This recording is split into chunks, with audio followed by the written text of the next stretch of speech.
Today on TVC News, election results are in for your new student body president and vice president. Dierks Bentley hosts a surprise concert in Knoxville. And Danny Willits celebrates a big win at the Masters. All that and more coming up. Welcome to another episode of TVC News. I'm Kayla Grainer. And I'm Savannah Jacoby. The kickoff of a film festival this week is taking on a controversial topic. TVC reporter Paul Garrett has more. This past Monday, the Vol Fighters Film Festival held their first screening hosted by the Student Veterans of America chapter at UT. This film focused on transgender people serving in the military. Military vehicle as he was stationed in Afghanistan. What many people don't know is that he is transgender. There's not a lot of people that know that I'm transgender. It's very much on a need-to-know basis. Currently in Afghanistan, there's only a handful, and those people are of higher rank. Transgender at War and in Love was streamed Monday in the Alumni Memorial Building to educate students on transgender people in the war.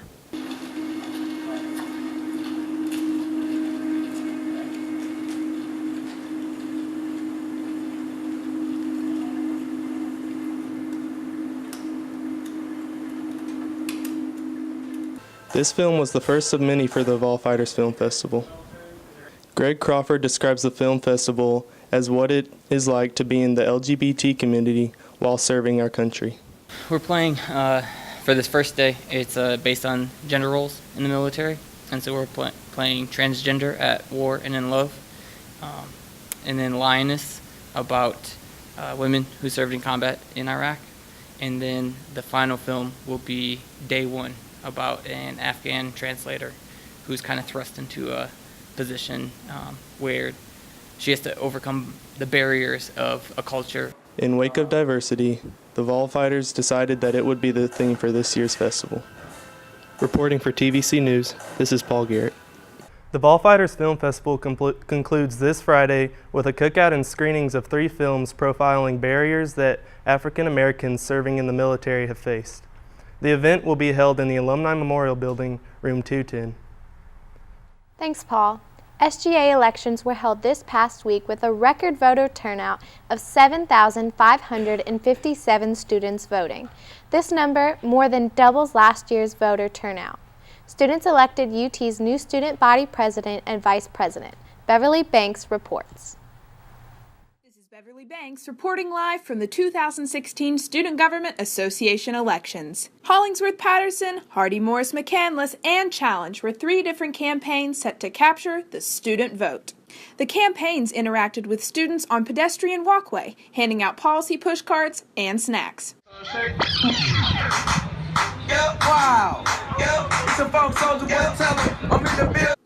On Thursday night, Election Commissioner Mariah Bean announced the results. For Vice President, the winner is Mackenzie Patterson with 2,832 votes. Matthew Morris came in second with 2,673 votes, and Fuller Edwards had 1,937 votes. For President, Carson Hollingsworth had 2,814 votes, Jennings Hardy had 2,639 votes, and Alex Pennycup had 1,973 votes. If you want to learn more about the Student Government Association and how to get involved, visit sga.utk.edu. This has been Beverly Banks reporting for TVC News. Caitlin McCandless ran unopposed and was elected as the new Student Services Director. Hollingsworth, Patterson, and McCandless will be inducted into their positions this Thursday, April 14th. Hodges Library hosted their Writers in the Library event for the spring semester this past Monday evening in the Lindsay Young Auditorium. Poets Leslie LaChance and Adam Day read some of their own work on Monday evening. LaChance, who is a UT alum, is now an associate professor of English at Volunteer State Community College. Her work has been published in several literary journals. Day is the author of A Model of City and Civil War and has received the PEN Emerging Writers Award. He directs the Baltic Writing Residency, which is a residency program meant to nurture talented writers. The final Writers in the Library event is on Monday, April 18th. For a full schedule, you can visit their website at lib.utk.edu/writers. Research Week hosted their Eureka event this past Monday. Reporter Jared Worsham has more on the story. As part of Research Week, I attended the 20th annual Eureka event in Hodges Library. The event showcased some of the undergraduate research being done here at the University of Tennessee.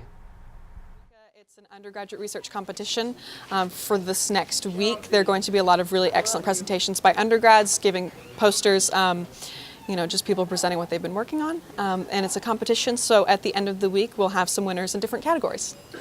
Coordinated by the Office of Undergraduate Research, this year's Eureka event sought to encourage, support, and reward undergraduate students. So I am in the College Scholars Program, so I've designed my own major studying cancer biology, and my lab is in the Department of Nutrition. I'm in Dr. Dallas Donahoe's lab, and we're studying butyrate, which is a derivative of fiber, and how it affects colon cancer cells. These students are participating in research here at the University of Tennessee. The event kicked off Monday evening, showcasing students' work from many different areas of research. Presentations varied from stem cell research to the development of films. I was poster number 2, and I was the second person to kind of give my spiel about my project. There was a group of 4 judges that came around to each poster and kind of told us to just give a short 9-minute presentation with a minute of Q&A afterwards. The event will wrap up on Thursday night at 6 p.m. in AMB Room 210, where awards will be presented to those competing. Reporting for TVC News, this is Jared Worsham. For more information on Research Week events, you can visit the website for the Office of Undergraduate Research. The events will continue through Saturday, April 18th. Thanks, Jared. Coming up after the break, we have Elena Emery in the studio with your weekly sports update. And we'll take a look at what we can expect for this week's forecast with Jake Albright. Stay tuned. Which you can wear out.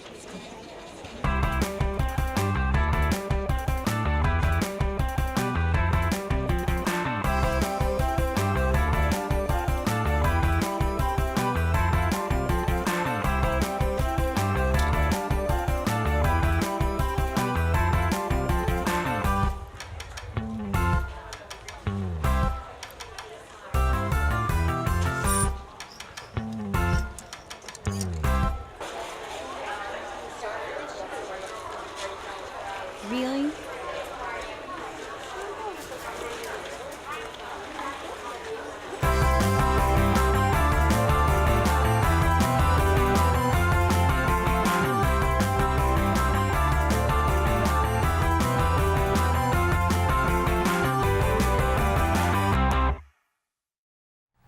Welcome back.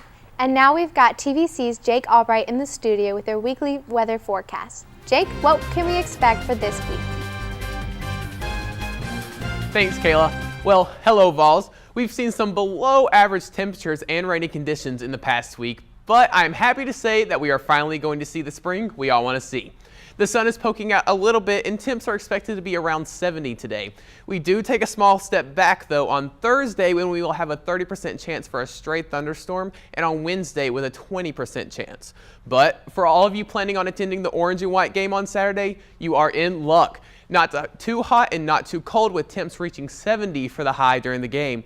Your Sunday is looking even better with above average temperatures in the mid 70s. The beginning of your work week is almost looking like summer with predicted temperatures of 77 on Monday. Your Tuesday is looking just as nice with a high of 75. Rain chances work their way back into the forecast for this time next week though. Take time and enjoy this weekend, Vols, and just remember, you have 16 more days left of school. With your weather, I'm Jake Albright. This weekend is the one we've all been waiting for since spring practice started. The orange and white game is this Saturday at 2 p.m. Vol fans are encouraged to get there early for Fan Appreciation Day and a chance to get some autographs for some players and Butch Jones. Smokey will also be making an appearance, so you don't want to miss out. Coach Butch Jones, quarterback Josh Dobbs, and running back Jalen Hurd talk a little bit about what we can expect to see on Saturday. Take a look. I want to make sure everyone knows we're looking forward to Saturday. Should be a great event. We will be making a special announcement at halftime of the event, so you're going to have to be there to find out, but it's something that we haven't done before in terms of an announcement, so we're going to do that and have some fun with that. We're just practicing a little bit. We'll save the details for Saturday, though. I say it's time for us to step up and really just change this and show everybody what we can do. I'm defending champ, so hopefully we can make it 3. In other UT sports news, the baseball team defeated Appalachian State on Tuesday night 7-5. With the win, the Volunteers moved to 13-4 all-time against App State. Designated hitter Matt Waldron went 2 for 2 with 3 RBI. Coming up this weekend, the Vols are on the road to visit the Auburn Tigers. In softball news, Rainey Gaffin was named Louisville Slugger and NFCA Player of the Week. These awards come after a sweep against Texas A&M, where she had an 8-strikeout performance on Friday night. The Lady Vols head to Athens, Georgia this weekend for their series against UGA. Saturday is a big day for UT football, so don't forget to show up to the orange and white game and get pumped for this upcoming season. That's it for me. Back to y'all at the desk. Thanks, Elena. Now we've got a special segment featuring the UT School of Music and their big jazz band concert. The concert was held this past Tuesday in the Sandra G. Powell Recital Hall.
Coming up after the break, Tennessee legislator pushes for a new controversial bathroom bill.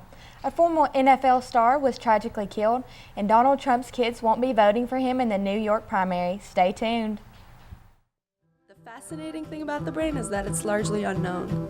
You really have to go to the lab to gain practical experience and to discover the unknown yourself. Being the first person in the world to know something about the brain, that's when it gets really exciting.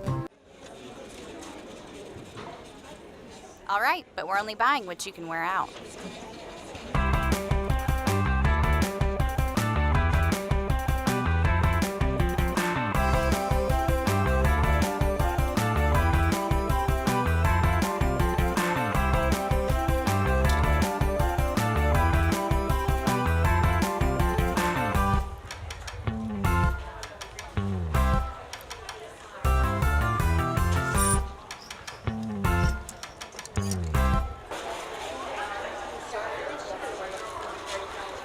Really?